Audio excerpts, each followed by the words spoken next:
Everyone. So week 3, and we were talking all about decimals, and I just wanted to make a couple of quick videos again to help you along with the information. A couple of things. First, as far as placement of the decimals are concerned, maybe fix this. So think about the number line. Usually with the number line that we have, write this first. With a number line that you are used to, we have 0, and then we have 1, 2, 3, 4, so on and so forth. It goes up, and then below 0 are negative numbers, right? But decimals are in between these. So whenever we have something that is not a whole, we can either show it with fractions or with decimals. And last week we talked about fractions with a numerator and denominator, where the numerator is part and the denominator is the whole. Same thing with the decimals. So for example, if you have 3.5, the 3 to the left of the decimal is your whole, okay? And whatever comes after the decimal is the part. So this is really the same thing as 3.5, right? So 3 whole pizzas and half a pizza. 3 whole pizza and half a pizza. So decimals and fractions are actually the same thing. They're just different ways of showing parts and wholes. Okay, so they're not really different. In fact, decimals full name is decimal fractions. Okay, but they're the same thing. What gets confusing for people is how to read decimals, and also how to add and subtract because of the way the decimals should be lined up. So let's talk about how to read them first, okay? So we're going to read the decimals a little bit differently than we read whole numbers. Whole numbers, we start with ones, and then we have tens, and we have hundreds,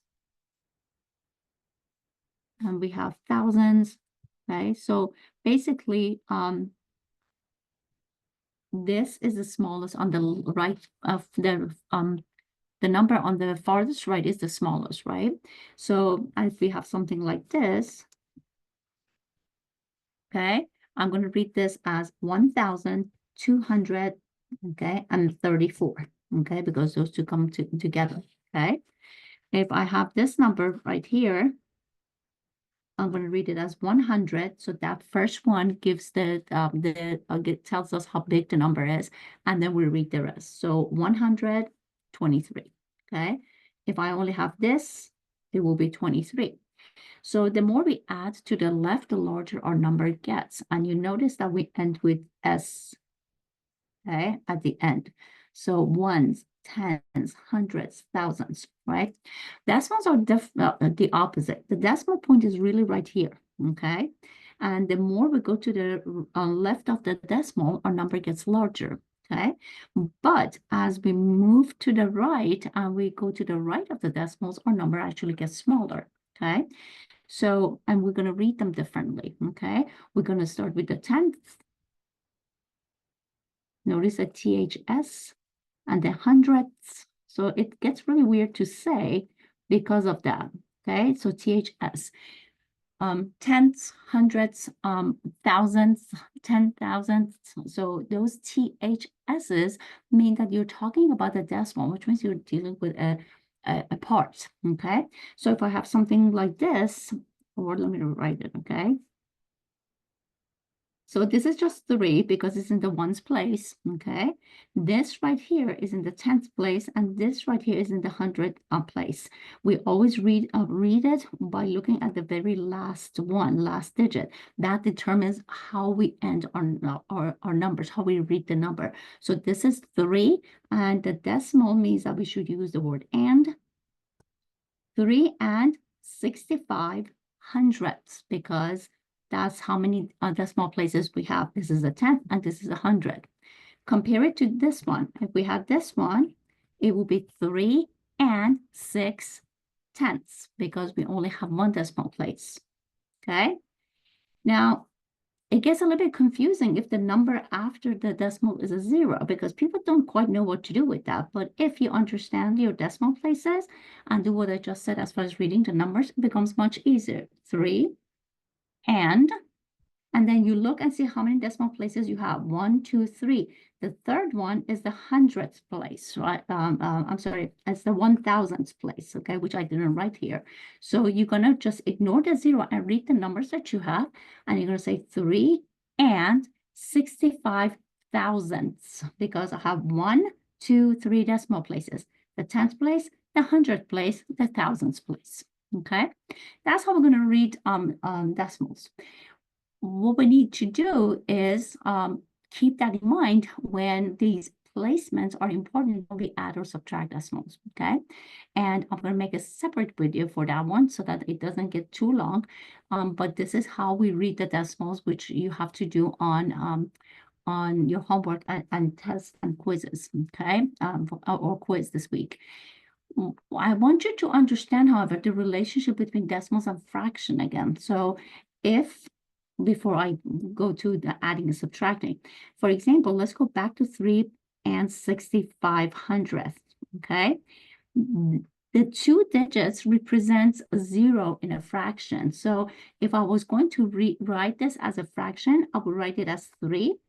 And then because there are 2 decimal places, that means that I have a denominator of 100 for my fraction.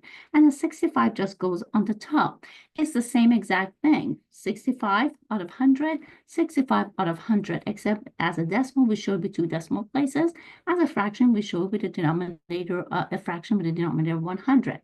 Compare it to 3.6. Okay, this is in the 10th place, okay? So 1, 0, so 3, and then, so my denominator is 10, and then I'm going to put a 6 on top, okay? And we learned in the last unit how to simplify, write it as mixed numbers and all of that stuff, so I'm not going to go back to that. But this is how they're related. Just the opposite. Let's say that you had something like this. So 7 out of over 10, and you had to write it as a decimal, okay? You're going to look at how many zeros you have and write a decimal. Zeros before a decimal doesn't count, so don't count, it just shows that you don't have a whole number, so you can put a 0 over there. But you're going to write 7/10 as, because there's only 1 0 is out of the 10th place, you only have 1 decimal place after the 0, after the decimal point. That means that 7 goes over here. So 7 over 10 is the same thing as 0.7. Compare it to this one. Let's say you had 7 over 100.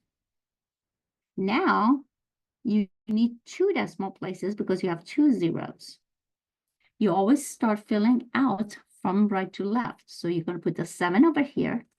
And because you don't have another number to put in there, you're just going to put a 0.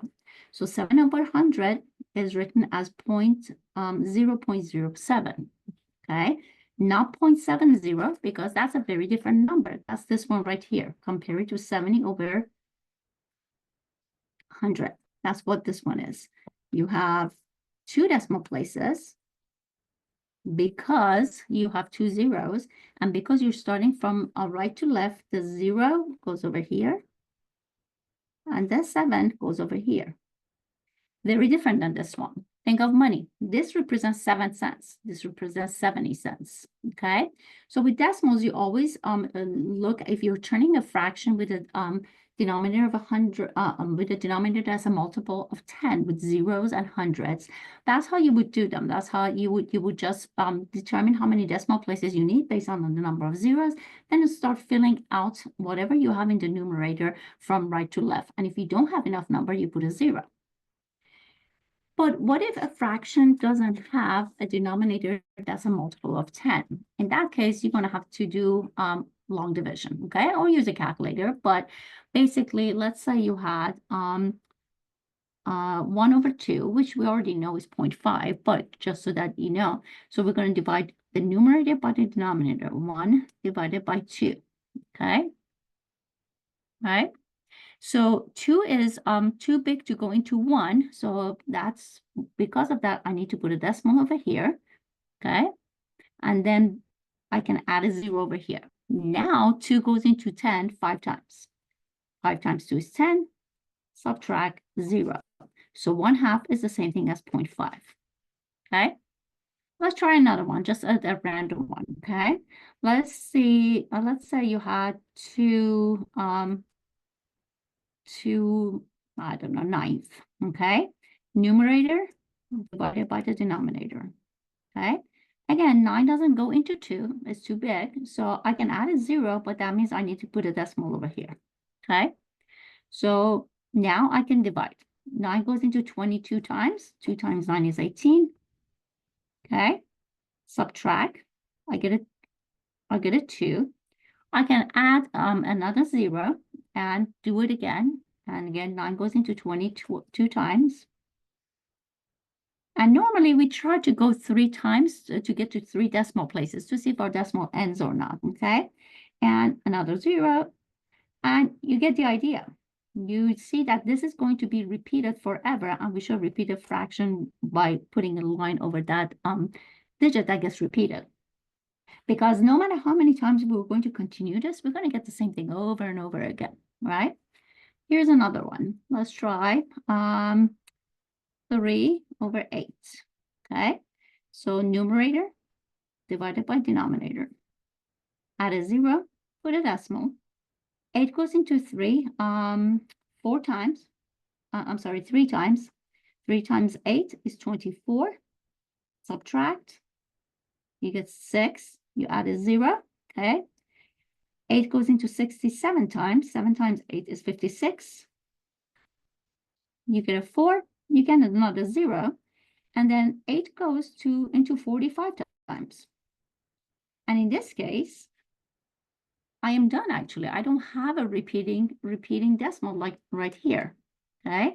3/8 is actually 0.375. It's a terminating decimal, which means that we are done. At some point, we actually have a remainder of 0, okay? So when you have a fraction that has a decimal that has a denominator that's not a multiple of 10, this is how it needs to be done if you're doing it by hand, okay? So the next video, I'm just going to show you how to add and subtract decimals by lining up the decimal points correctly. And hopefully those will be helpful for you when you do the homework and the quiz.